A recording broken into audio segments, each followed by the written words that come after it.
Before you actually open your storefront, you want to make sure you know what your long-term plans are. If you don't, you're going to end up doing a lot of extra work down the line to make sure you accomplish your goals.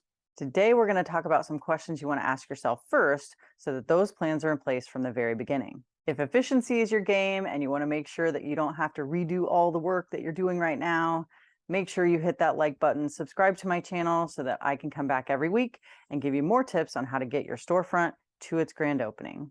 One of the first questions you want to ask yourself is, who do you want to be in this business and what do you want your day-to-day to look like down the line? Now, maybe at first you have to be the one that's doing all the things, and you will eventually hire somebody to replace you in some of those ways. So if you're the person that loves being at the front counter and loves greeting people, but you don't love doing the books, down the line, you need to plan for the fact that you're going to be hiring somebody to do the books. If you're the person that loves doing the marketing, but maybe you don't want to sit at the front counter, so you're really going to have to make sure that you have room for an employee down the line. So when you're looking at your numbers and trying to figure out whether or not this business is viable in the way that you want it to look, you have to make sure that you have enough money coming in to cover all of the people that you need to run this business together eventually. The second major question that you want to ask yourself is, how many of these do you want down the line? Are you happy to have one single unit that you run for the rest of your life because you just want to create a place that you love being a part of every single day? Or is it something that is a bigger dream? Do you want it to be multiple locations in your area? Do you want it to be 1,000 locations nationwide? Those are really important questions when you think about how you're putting your processes together and how you set up your systems from the very beginning. You don't want to have to do all of that over again down the line. Every time you change your point of sale, you lose all of that data. Believe me, I've done it a couple of times. So make sure you get what you want for the long term in place before you get started. If you've decided that you want multiple locations, there are a few ways that you can do this.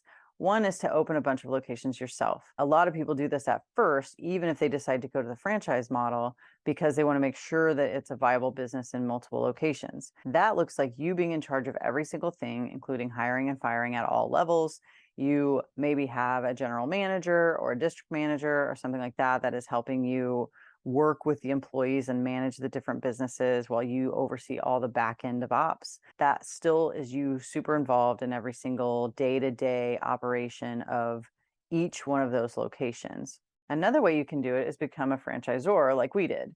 Under the franchise business model, other people have decided that they like the way that you put your business together, so they are licensing the right to open a business under your model. You still have a lot of control over what it looks like and how the business is put together because it's your model that they're doing.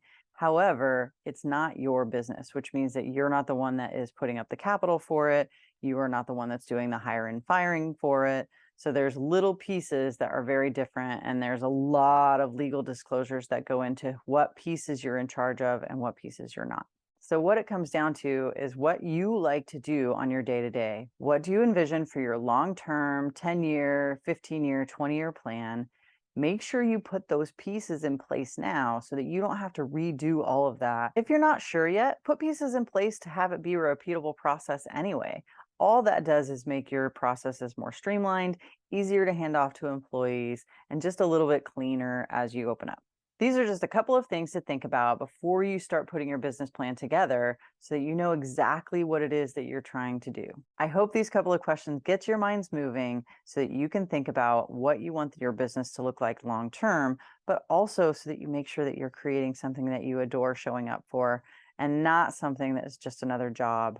That's not why we're doing this. If you thought this video was helpful, make sure you put some comments down below and let me know what your biggest takeaway was. Also, hit that like button, subscribe to my channel so I can come back next week. And if you have any suggestions on what you want me to talk about, make sure you put those in the comments below as well, and I will make sure that I check them out.